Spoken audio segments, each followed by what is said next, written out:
But you know what would be really convenient, because these are separate layers, is I'm going to teach you about how to use layers in Illustrator. You have to make sure you have the layers turned on. That's the window layers option, and it's this on my screen. It's the one on the far right here. And in the far upper right corner of that, I have a little drop-down box there where I can choose a new layer. And I'm going to call this the false layer.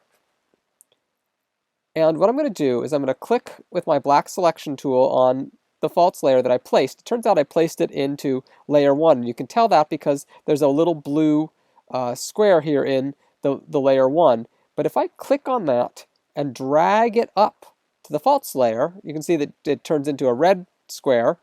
And then I let go, and it has moved that into the second layer.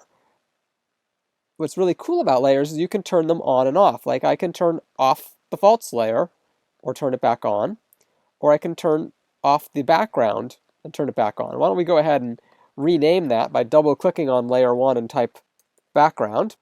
And this is really helpful because I'm going to be moving around my faults so that they line up in exactly the right place. But sometimes when you do that, you might accidentally move the background. So what we can do is we can actually lock the background. Right next to this little eye symbol, there's an empty box there. And if I tap in that, it turns on a lock button. So now I can't click on anything in the background there. I can only click on things that are in our false layer.